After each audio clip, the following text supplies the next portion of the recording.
tarde a todos. Lembrando que faz mais de 3 meses que a gente veio aqui, né, para falar com essa parada da pandemia, mas se Deus quiser vamos retomar novamente e vou dar continuidade, que é estamos tratando sobre os assuntos ligados à Revista Espírita de Kardec.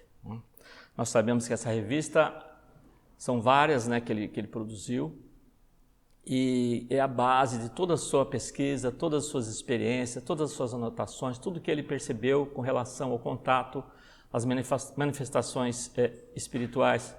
E depois ele escreveu, né, o Livro dos Espíritos, o Evangelho, etc. Mas a Revista Espírita, a gente percebe que é pouco divulgada. Tá? Então a gente tenta agora pegar alguns assuntos ligados que estão lá na Revista Espírita e a gente comenta. Uma delas é diferentes ordens dos espíritos. A nossa querida irmã Celeste disse uma frase que há um mundo maior além do nosso. A gente precisa perceber que é um mundo onde habitam os espíritos e onde nós vamos. Quer dizer, nós somos espíritos, só que estamos numa condição encarnado, mas somos espíritos. Depois vamos largar essa vestimenta e vamos fazer parte desse mundo maior também, como já estivemos várias vezes e retomamos aqui. E o Kardec vai falar que, assim como nós temos as pessoas aqui encarnadas em diversos níveis de conhecimento e de moral, também os espíritos são assim, tem diversos graus. E aí o Kardec nos orienta. Um ponto capital na doutrina espírita é o das diferenças que existem entre os espíritos sob o duplo ponto de vista intelectual e moral. Seu ensino a esse respeito jamais variou.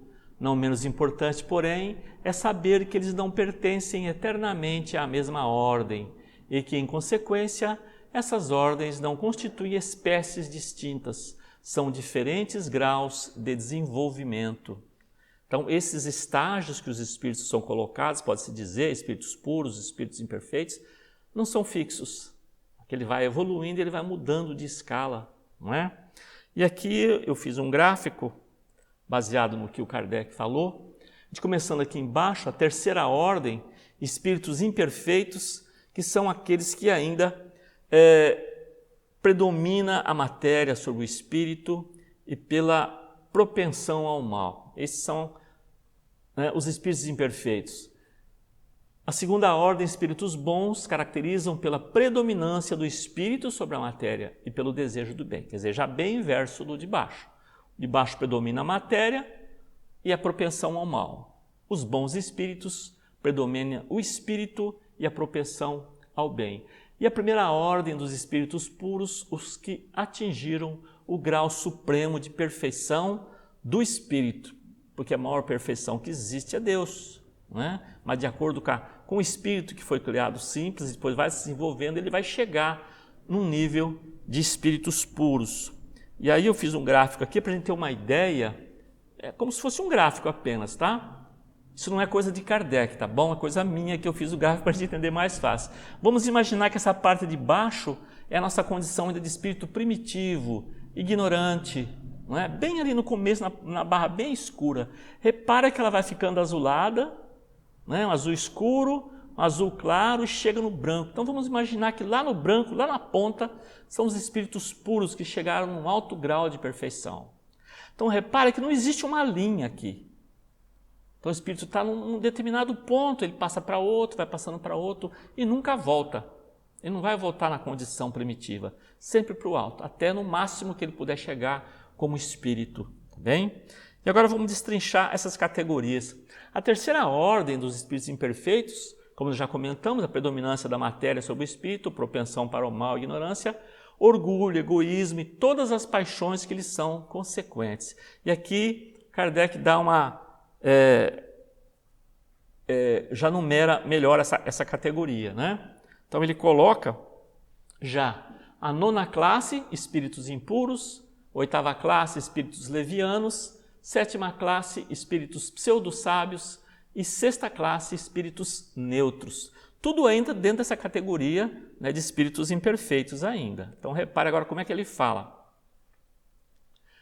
Essa nona classe, espíritos impuros, são propensos a todos os vícios, geradores das coisas vis e degradantes, a sensualidade, a crueldade, a traição, a hipocrisia, a cupidez, a avareza. Repare que nós, seres humanos encarnados, também temos essas características. E tem pessoas, espíritos ainda, que juntam tudo isso, não é?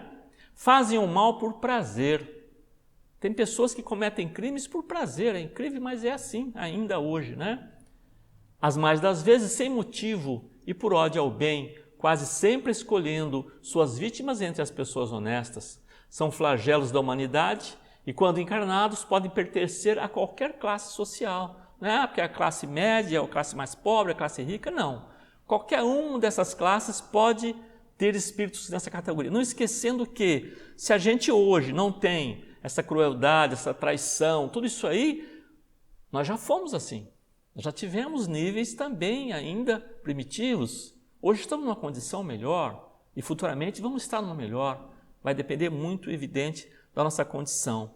E esses espíritos, quando eles aparecem numa casa espírita, quando eles aparecem da sua palavra, a sua manifestação, a linguagem dele é grosseira, eles exprimem a baixeza, seus pendores, eles tentam iludir, tentam enganar nas suas conversas, se deixam passar por outras pessoas, não é? Tentam enganar, só que eles não conseguem sustentar por muito tempo aquele papel.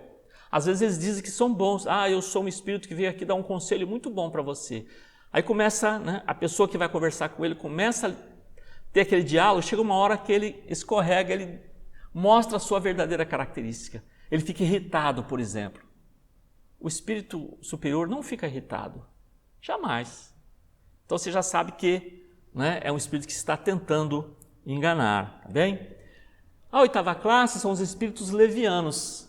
Como diz, são ignorantes, travessos, irrefletidos e zombeteiros. Metem-se em tudo, a tudo respondem, sem se incomodarem com a verdade. Gostam de causar pequenos desgostos, ligeiras alegrias, de aborrecer, de induzir maliciosamente em erro, por meio de mistificações e de espertezas.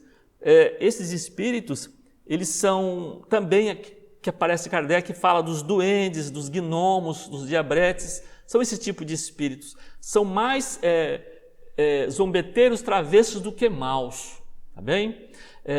Eles se acham muitas vezes, na maioria das vezes, na dependência de espíritos superiores. Esses espíritos são muitas vezes utilizados para os efeitos da natureza, porque não pensem vocês que as tempestades, as ventanias, os grandes aguaceiros, tudo isso aí é feito, não é por acaso isso, tudo isso aí é programado, tudo isso é feito.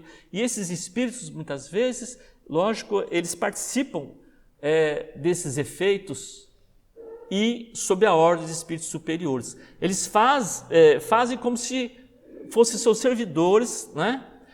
Para poder trabalhar com esses efeitos da atmosfera. Muitas vezes aquelas brincadeiras que muito adolescente faz, que é brincar com o copo, coloca umas letras, né? O copo põe os dedos das pessoas e o copo vai falando as letras. Esses espíritos adoram participar disso, porque ali uma coisa é responsável, brincadeira, e eles falam e muitas vezes as pessoas acreditam. Tá? Então esses são os espíritos chamados, né, espíritos levianos, da oitava classe. E a sétima classe, espíritos pseudo-sábios, como o próprio nome já está dizendo. Dispõem de conhecimento bastante amplo, porém creem saber mais do que realmente sabem. A linguagem deles aparenta um cunho de seriedade e por isso podem iludir muitas pessoas. Então eles falam o nome, de repente eles falam assim, olha, eu vou falar para vocês hoje sobre a teoria do Albert Einstein, que foi um grande físico. Aí as pessoas, nossa, né? Ele conhece. Sim, foi o criador da teoria da relatividade. Aí você acredita, de repente ele começa a falar um monte de bobagem naquele. E se você não tem conhecimento, você acredita que ele está falando a verdade. Por isso que é chamado pseudo-sábio. Ele ainda está muito ligado ao seu orgulho, né? Ele ainda tem orgulho, tem vaidade muito forte, por isso que ele quer se mostrar mais do que ele é realmente, né? Mas as suas ideias geralmente passam por coisas absurdas, E ainda tem muitos ainda a questão da vaidade, a questão do orgulho nele, né? Então esses são os espíritos chamados pseudo-sábios. E tem os espíritos neutros, como o próprio nome já diz. Nem bastante bons para fazer o bem, nem bastante maus para fazerem o mal. Pendem tanto para um lado como para o outro e não ultrapassam a condição comum da humanidade, tanto no aspecto da moral como no que toca à inteligência. Então eles estão naquelas categorias, está na categoria de espírito imperfeito, por quê? Só não fazer o mal não significa que você seja bom, tá? Tem que fazer o bem. Então ele está na categoria de espírito imperfeito porque ele é neutro, ele não age, ele não procura realmente se esforçar no aspecto espiritual, no aspecto intelectual, para se melhorar, tá? Então ele está nessa categoria de espíritos neutros, hein? E aí agora vem a outra categoria, que é a segunda ordem dos espíritos bons. Características gerais: predominância do espírito sobre a matéria, desejo do bem, suas qualidades e poderes para o bem estão em relação com o grau de adiantamento que hajam alcançado. Uns têm ciência, outros a sabedoria e a bondade. Não estando completamente desmaterializados esses espíritos, eles conservam mais ou menos conforme a sua categoria, eles ocupam ainda os traços da existência anterior, da existência corporal, na forma da sua linguagem, como nos hábitos, e pode muitas vezes mostrar algumas manias ainda de encarnado, tá? Mas já estão numa categoria de espíritos bons. Eles sempre, muitos se dedicam à ciência, outros mais aos conselhos, à sabedoria e realmente fazer o bem. Essa é a categoria dos espíritos bons. Então ele vai agora também falar um pouquinho. Quando encarnados, são bondosos e benevolentes com os semelhantes, não os movem o orgulho, nem o egoísmo ou a ambição, não experimentam ódio, rancor, inveja ou ciúme e fazem o bem pelo bem. Como espíritos, suscitam bons pensamentos, desviam os homens da senda do mal, protegem na vida os que lhes mostram dignos de proteção e neutralizam a influência dos espíritos imperfeitos sobre aqueles a quem não é grato sofrê-la. Assim como você vai ter aquele espírito que ainda está com a propensão ao mal, que quer te induzir ao mal, te procura, né, influenciar, ele te dá conselho, quando a gente está dormindo, depende do lugar que a gente vai, ele vai falar com a gente, dão conselhos para que a gente possa realmente tomar caminhos tortuosos. Os espíritos bons, ao contrário, eles sempre estão procurando ajudar, como eu estou falando. Procura, né, dar proteção, protegem a vida, suscitam bons pensamentos, desviam os homens da senda do mal. Se às vezes nós estamos tomando um caminho que não é correto, ele vem e dá aquela assoprada, né? Fala ali com a gente, começa a falar. É evidente que a decisão é sempre nossa, tanto quando a gente ouve um conselho que não é bom, como um conselho bom, a decisão é sempre nossa. Mas esses espíritos, eles procuram influenciar. Por quê? Porque eles sabem que é para o nosso bem. Então, eles procuram dar essas sugestões mentais para que a gente possa realmente fazer um caminho do bem, tá?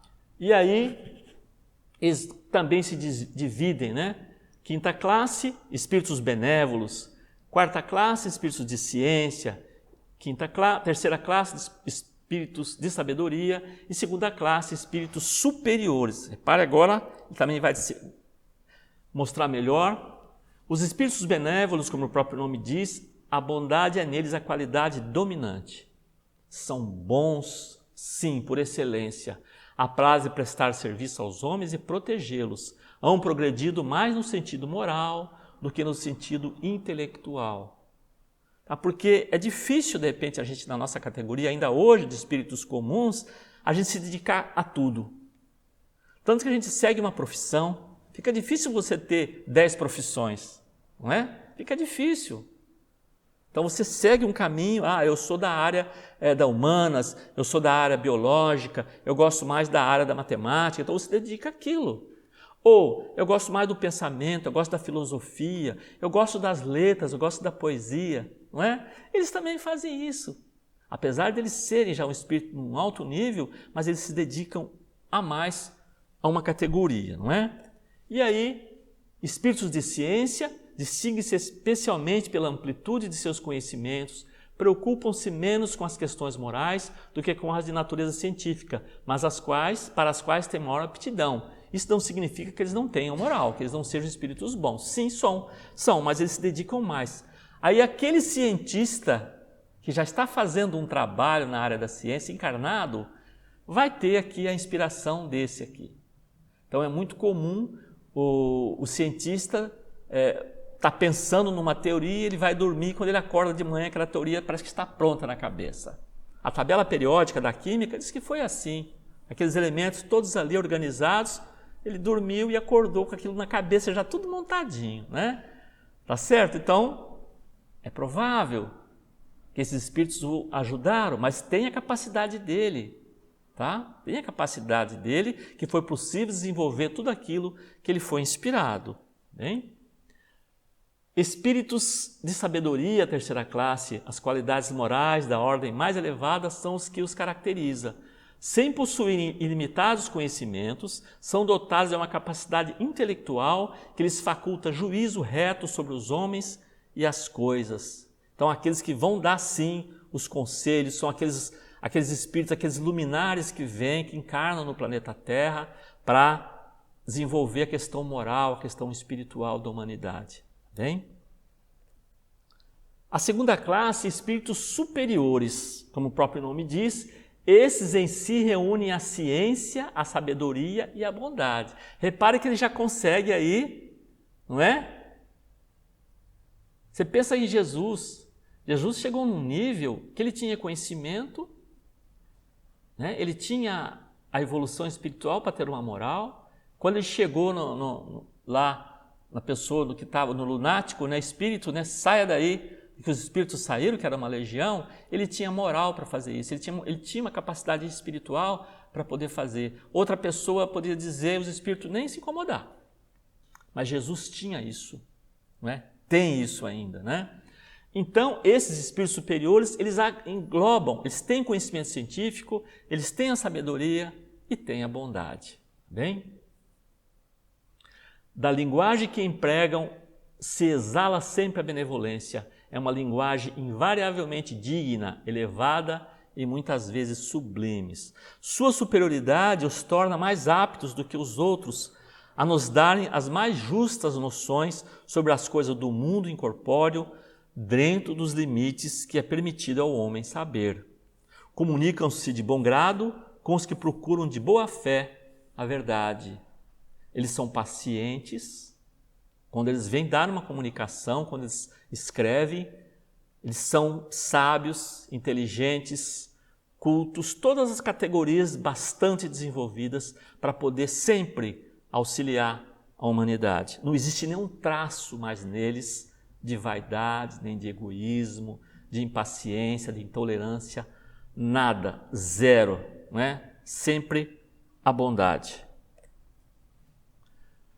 Quando, por exceção, encarnam na Terra, é para cumprir missão de progresso e então nos oferece o tipo da perfeição a que a humanidade pode aspirar nesse mundo. São os luminares, como já comentamos, que periodicamente encarnam para, com seus ensinamentos e exemplos, impulsionar a humanidade ao crescimento espiritual. E aí chegamos, né, na primeira ordem, espíritos puros. As características gerais, nenhuma influência da matéria, superioridade intelectual e moral absoluta com relação aos espíritos das outras ordens. É a classe única, não tem divisão de classes. Chegou nessa espíritos puros, não é isso? Os espíritos que a compõem percorreram todos os graus da escala. Lembra do gráfico que eu mostrei? Do escuro, entrando para o azul até o clarinho, e já estão lá naquele clarinho, lá de cima. Tá? Percorreram. Ninguém é criado lá naquela ponta. Ninguém é criado, o Kardec mostrou isso aí, ninguém é criado anjo. Não existe criação de anjo. O anjo se faz, né? Com o tempo, com as suas experiências, eles vão adquirindo a sua angelitude, esforço próprio, e não porque Deus o protegeu para criá-lo, tanto para o bem como criar o demônio para o mal. Não existe isso, não é? Eles percorreram todos os graus da escala e se despojaram de todas as impurezas da matéria, tendo alcançado a soma de perfeição de que é suscetível a criatura, não tem mais que sofrer provas nem expiações, não estando mais sujeito à reencarnação em corpos perecíveis, realizam a vida eterna no seio de Deus. Só que gozam de inalterável felicidade porque não se acham submetidos às necessidades nem às vicissitudes da vida material. Essa felicidade, porém, não é de ociosidade monótona a transcorrer em perpétua contemplação. Isso é super importante. Aquela ideia de que descanse em paz, nós não vamos ter. Em paz com a consciência, mas ficar na ociosidade, aquela ideia, né, que muitas vezes a gente aprendeu quando era criança, estando no céu, nas nuvens, tocando uma harpinha, porque eu estou no céu, aquilo é muito chato cá entre nós, não é? Ficar ali tocando harpinha o tempo inteiro, você não suporta isso. É terrível, é um tédio, né? Mas não, quanto maior a evolução dele, maior a responsabilidade que ele abarca para poder conseguir melhorar a condição daqueles que estão ainda na condição difícil, de sofredores. É o que aconteceu com Bezerra de Menezes. Já foi recebido uma mensageira de Maria, da mãe de Jesus, dizendo: Bezerra, vem que você já pode subir. E ele preferiu ainda ficar aqui para auxiliar a todos nós nessa escala evolutiva que ainda estamos bastante atrasados com relação ao próprio Bezerra e a tantos outros espíritos, não é? Assistir aos homens nas suas aflições, concitá-los ao bem ou à expiação das faltas que os conservam distanciados da suprema felicidade, constitui para eles ocupação gratíssima. São designados às vezes pelos nomes de anjos, arcanjos ou serafins. Então, quando fala na história, apareceu um anjo, não é? A sua luz, na sua luminosidade, é essa categoria. É isso que alguns falam que, mesmo em condição já mais evoluída, olham para o espírito deles e não conseguem olhar para ele devido à luminosidade dele, porque o mundo que ele vive, o mundo celeste que ele vive, é outra frequência, é outra luz, e aí a gente não tem capacidade nem olhar nos olhos dele, não é? E Kardec comenta que os espíritos nenhuma importância ligam ao que é puramente convencional. Para eles o pensamento é tudo, deixa-nos a forma, a escolha dos termos, as classificações, numa palavra, os sistemas. Os espíritos, de um modo geral, não se preocupam com essas categorias que nós estamos explicando aqui. Isso Kardec colocou para mostrar, né, como que os espíritos se dividem em diversos planos de categorias, mas do seu próprio desenvolvimento, para você ter uma classificação, para ter uma ideia. Então, numa casa espírita, quando você recebe ali uma entidade que vai dar uma manifestação, pela maneira da postura dele, pela maneira dele falar, você mais ou menos já sabe onde que ele está. Por aqui. Você já sabe, né? Quando ele dá um conselho, quando ele deixa uma mensagem, que mensagem que é essa? É uma mensagem boa, mas uma mensagem significativa, ou é simplesmente palavras bonitas, mas que não trazem nenhum sentido? Tudo isso a gente tem que analisar, não é? Para ver se a gente vai realmente dar crédito àquela mensagem. Isso são recomendações de Kardec. Não podemos acreditar em todos os espíritos. Nem todos os espíritos são bons. Tá certo? E aí eu vou dar aqui dois exemplos que eu peguei de comunicações de espíritos para a gente ter uma ideia como eles estão aí dentro dessas categorias. A primeira é de um espírito travesso. Tá? Kardec começou a perguntar, né? Fez a evocação do espírito, ele respondeu: que queres de mim? Pergunta: com que objetivo te manifestaste na casa do senhor fulano de tal? Porque ele estava incomodando uma pessoa, um médium numa casa, tá? Ele disse: que te importa? Olha a resposta, né, já. A mim pouco importa, é verdade, mas para ele é diferente. Ah, bela razão. Observação: essas primeiras perguntas foram feitas por Kardec, tá? Prosseguiu, e o senhor fulano de tal, J, prosseguiu com o interrogatório. É que não recebo de bom grado qualquer pessoa em minha casa, a pessoa falou. O espírito respondeu: não tens razão, sou muito bom. Ele disse: eu sou muito bom. Se o Espírito fala assim, eu sou muito bom, eu sou muito inteligente, as pessoas não percebem no dia a dia. Se eu falo, eu sou uma pessoa muito inteligente, você já duvida. Eu sou muito humilde. Uma pessoa que é humilde, ele não fala isso. Não é? Continuando. Diz então, por favor, o que vinhas fazer em minha casa? Resposta. Por acaso acreditas que pelo fato de ser bom eu te devo obedecer? Disseram-me que és um espírito muito leviano. Julgaram-me muito mal a esse respeito. Estão sendo injustos comigo. A resposta dele. Se é uma calúnia, prova-o. Não me incomodo. Eu poderia empregar um meio para obrigar-te a dizer quem és, o espírito. Palavra de honra. Isso não poderia senão me divertir um pouco. Quer dizer, nem liga. Não está nem aí com o que o espírito, que a pessoa está perguntando para ele. E fazia isso com o Kardec também. Muitas vezes o Kardec, eu já li coisas aqui de diálogos com o espírito que ofende Kardec, inclusive. Não é? Intimo-te a dizer o que vens fazer em minha casa. Não tinha senão um propósito, divertir-me. Ele queria só isso. Por isso que é um espírito travesso. Não é? Isso não tem relação com o que me foi dito pelos espíritos superiores. Fui mandado à tua casa e já conheces a razão. Estás satisfeito? Pois que pretendes ser bom, por que me respondes de maneira tão pouco conveniente? Acaso te insultei?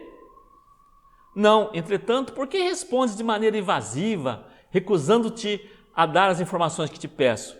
Sob o comando de certos espíritos, sou livre para fazer o que quiser. Olha só a resposta dele. Sob o comando de certos espíritos.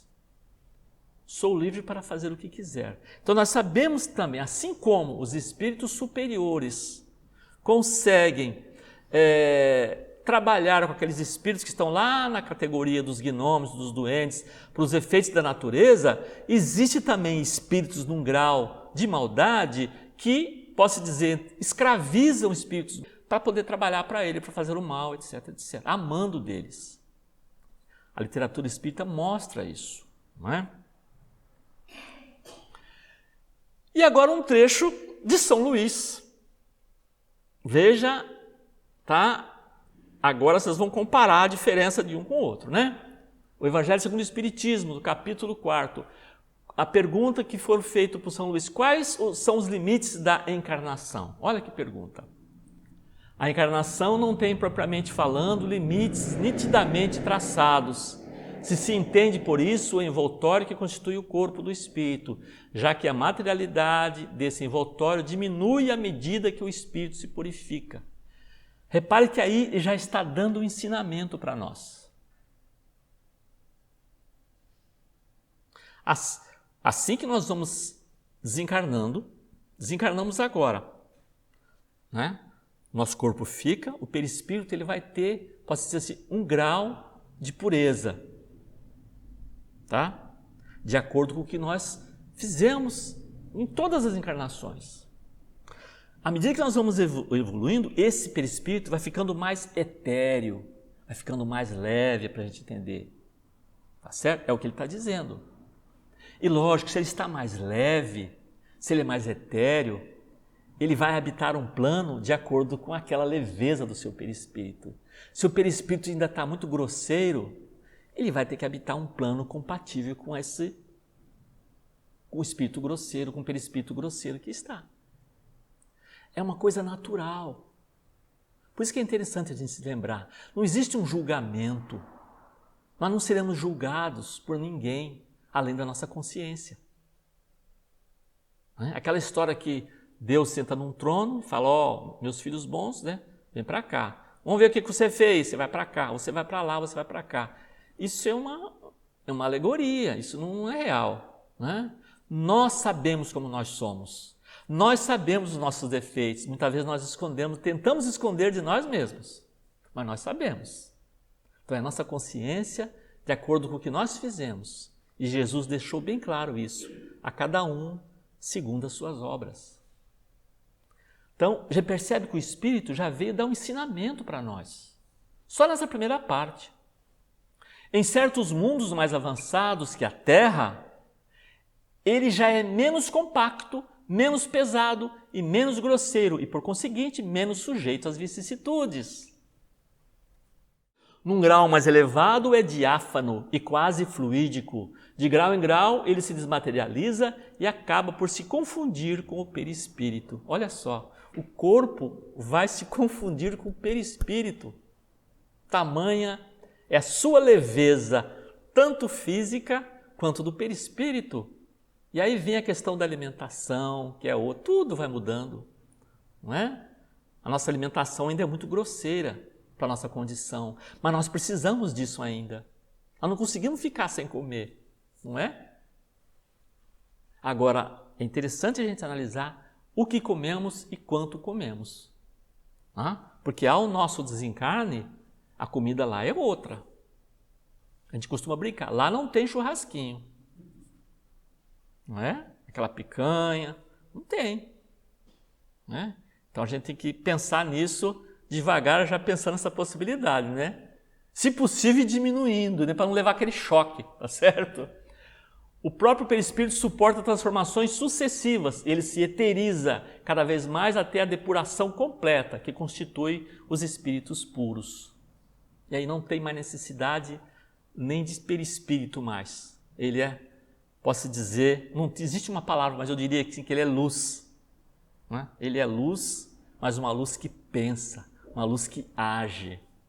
Não é? Se mundos especiais são destinados como estações aos espíritos mais avançados, esses não estão ligados ali como nos mundos inferiores. O estado de desligamento em que se encontram lhes permite se transportarem por toda a parte em que os chamam as missões que lhes são confiadas.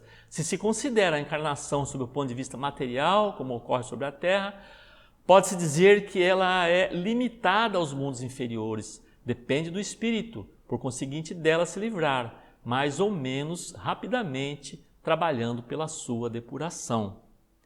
Então, o espírito, ele consegue, esses espíritos, se transportar, se movimentar na velocidade do pensamento para qualquer lugar. Né? A gente também tem muitas vezes, a gente tem essa ideia que nossa condição, nossa aqui, vamos chamar, né, de nós somos espíritos numa condição mediana. Muitas pessoas pensam, quando eu desencarnar, eu vou conseguir falar com as pessoas sem falar com a boca, eu vou falar só pelo pensamento. Inclusive vou entender todo mundo, quem fala inglês, quem fala russo. E não é assim, não é assim. Ainda existem fronteiras. As fronteiras lá do outro lado tem. Se quiser ir para a China, tem fronteira, mesmo no mundo espiritual. Se quiser ir para a Índia, tem fronteira. E não é assim, eu vou onde eu quero, não. Vai depender da condição espiritual. Os espíritos evoluídos, os espíritos superiores, esses sim, vão para qualquer lugar muito rapidamente. Sempre, como ele diz, para missões que lhes são confiadas. Eles já são, posso dizer assim, os imediatos de Deus. Então ali, a serviço da humanidade, tá? Diretamente vindo de Deus as suas missões. A gente considera então essa comunicação de São Luís, foi feita em Paris em 1859, uma comunicação instrutiva, tá? Ditado por um espírito superior. Por quê? Porque nós aprendemos com a sua mensagem. E aí você compara com o espírito anterior, com o espírito travesso, o que acrescenta na gente aquela mensagem? Nada. Mas é importante conhecer. É importante conhecer, principalmente quem trabalha na casa espírita. Ele tem que conhecer as mensagens que recebe quando vai trabalhar num trabalho de desobsessão. Né? Como que ele lida com isso? Então, por isso que ele vai ter que conhecer. Espíritas, amai-vos. Espíritas, instruí-vos. Temos que estudar sim, para conhecer isso. Isso não significa que, quando desencarnarmos, nós seremos protegidos por ser espíritas. Nada disso. Mas se a gente tem uma base, que a vida continua, que a maioria da humanidade não tem essa consciência, é mais difícil. Você achar que morreu, acabou. Chega lá, não acabou. Então eu estou louco. Eu converso com as pessoas, ninguém me ouve. Eu cheguei na minha casa, cheguei para os meus filhos, eles não estão me ouvindo. Eu devo estar louco. Não, está desencarnado. Só que não sabe disso. Então, se a gente já tem essa noção, graças à orientação que nós temos da doutrina espírita, nós já temos essa consciência, mas também aumenta a nossa responsabilidade. Se nós não nos orientamos pelos ensinamentos que nós temos, nós estamos sendo também negligentes com o que nós estamos aprendendo. Tá? As pessoas que ainda são ignorantes, elas não podem ser responsabilizadas porque não têm conhecimento da vida espiritual. E isso não pode nos deixar orgulhosos, nem vaidosos, e nem achar que as outras doutrinas são inferiores à doutrina espírita. Jamais. Todas as religiões trabalham com o espírito e têm um caminho muito bom. O importante é que cada um siga a sua religião, né, de acordo com os preceitos por ela ditados, como nós procuramos fazer. A diferença é que nós não temos um líder, não é? Nós não temos um pastor, nós não temos um bispo, não é? E não vai aqui nenhuma crítica que eles têm, tá certo? Mas nós temos a doutrina espírita, que é ditada pelos espíritos, doutrina dos espíritos, eles que ditaram a Kardec e ele transcreveu depois todos os ensinamentos nas suas obras, tá certo? Então, meus irmãos, o recado é esse de hoje. Agradeço muito, né, a paciência de vocês, tá certo? E essas palestras todas vão estar lá no YouTube, no canal Caminheiros da Luz, tá bem?